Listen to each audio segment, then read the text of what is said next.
Apakah orang miskin lebih rentan mengalami gangguan mental karena kondisi ekonominya, atau sebenarnya ada faktor lain yang lebih besar?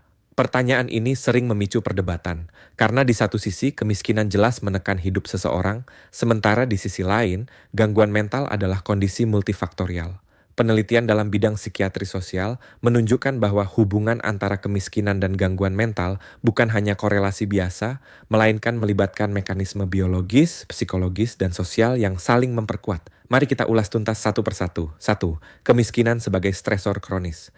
Kehidupan dalam kemiskinan membuat individu menghadapi tekanan konstan. Kebutuhan dasar tidak terpenuhi, rasa tidak aman, dan beban utang. Kondisi ini memicu stres kronis yang menyebabkan pelepasan hormon kortisol berlebihan. Studi dari American Journal of Psychiatry tahun 2018 menemukan bahwa paparan stres kronis sejak usia muda meningkatkan risiko depresi hingga 2 kali lipat di kemudian hari. Dengan kata lain, kemiskinan menciptakan latar belakang biologis yang membuat otak lebih rentan terhadap gangguan mental. 2. Lingkaran setan psikologis dan sosial. Kemiskinan tidak hanya soal uang, tetapi juga harga diri, stigma, dan perasaan tersisih. Banyak individu dari keluarga miskin tumbuh dengan rasa rendah diri dan kurang dukungan sosial. Hal ini menciptakan lingkaran setan. Kondisi mental yang buruk membuat mereka sulit produktif, sementara keterbatasan ekonomi memperburuk kesehatan mental.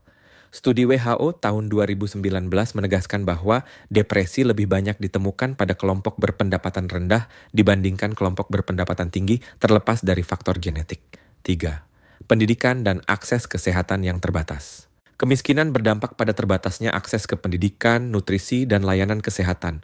Otak yang kurang gizi di masa anak-anak lebih rentan terhadap gangguan perkembangan, termasuk kecemasan dan depresi. Selain itu, orang miskin sering mengabaikan gejala awal gangguan mental karena biaya konsultasi dan stigma. Sebuah penelitian di The Lancet Psychiatry tahun 2020 menekankan bahwa kesenjangan akses kesehatan jiwa antara kelompok kaya dan miskin semakin memperdalam jurang kesehatan mental global. Keempat, pekerjaan, ketidakamanan, dan burnout. Orang yang hidup dalam kemiskinan sering terjebak pada pekerjaan dengan upah rendah, jam kerja panjang, dan minim perlindungan. Situasi ini memicu kelelahan mental atau burnout.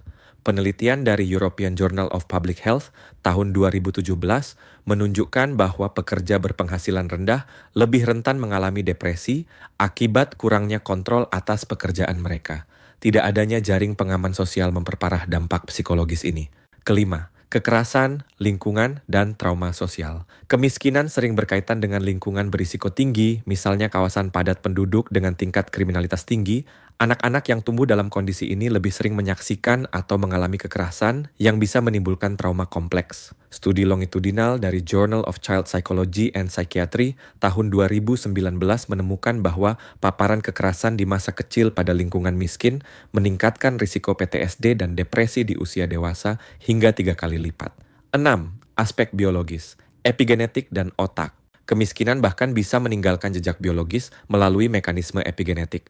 Penelitian dari University of Wisconsin tahun 2015 menemukan bahwa anak-anak dari keluarga miskin memiliki perbedaan ekspresi gen yang memengaruhi sistem stres otak. Otak mereka menunjukkan perubahan pada amigdala dan prefrontal cortex, area yang berperan dalam kecemasan dan pengendalian emosi. Artinya, dampak kemiskinan benar-benar menempel dalam arsitektur otak. 7.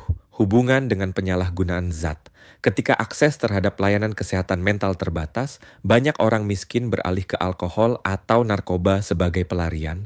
Sayangnya, hal ini memperburuk kondisi mental. Data dari National Institute on Drug Abuse tahun 2018 menunjukkan bahwa prevalensi penyalahgunaan zat lebih tinggi pada kelompok miskin dan sering berjalan beriringan dengan depresi serta gangguan kecemasan. Faktor protektif ketujuh, dukungan sosial dan komunitas. Meski begitu, tidak semua orang miskin mengalami gangguan mental. Faktor protektif seperti dukungan keluarga, komunitas yang erat, dan spiritualitas dapat menjadi tameng. Studi dari International Journal of Social Psychiatry tahun 2021 menyatakan bahwa rasa kebersamaan dalam komunitas miskin seringkali mengurangi dampak stres ekonomi. Hal ini menunjukkan bahwa kemiskinan memang faktor risiko besar, tapi bukan satu-satunya penentu. 9. Apakah kemiskinan faktor terbesar? Banyak riset menyebut kemiskinan sebagai salah satu faktor paling konsisten dalam epidemiologi gangguan mental. Namun faktor lain seperti genetik, trauma masa kecil, dan pola asuh juga berperan penting. Jadi, kemiskinan memang pintu masuk terbesar. Tetapi bagaimana kondisi itu berkembang menjadi gangguan mental tergantung interaksi banyak aspek. Analogi sederhananya, kemiskinan adalah tanah kering yang mudah terbakar, sementara trauma, genetik, dan lingkungan adalah percikan api yang bisa menyulutnya. 10. Solusi dari individu hingga kebijakan publik. Mengatasi dampak kemiskinan terhadap kesehatan mental tidak cukup dengan terapi individu. Diperlukan pendekatan kebijakan seperti memperluas akses layanan kesehatan jiwa, meningkatkan pendidikan, hingga menciptakan perlindungan sosial. Program intervensi komunitas yang memberikan dukungan psikososial terbukti menurunkan angka depresi di daerah miskin. Ini membuktikan bahwa gangguan mental pada kelompok miskin bukanlah takdir, melainkan masalah yang bisa diintervensi secara sistematis. Kini pertanyaannya, apakah menurut kamu kesehatan mental bisa benar-benar dipulihkan tanpa mengatasi akar persoalan ekonomi? Tulis pendapatmu di kolom komentar dan jangan lupa follow akun ini untuk diskusi menarik lainnya tentang kesehatan mental dan kehidupan sosial.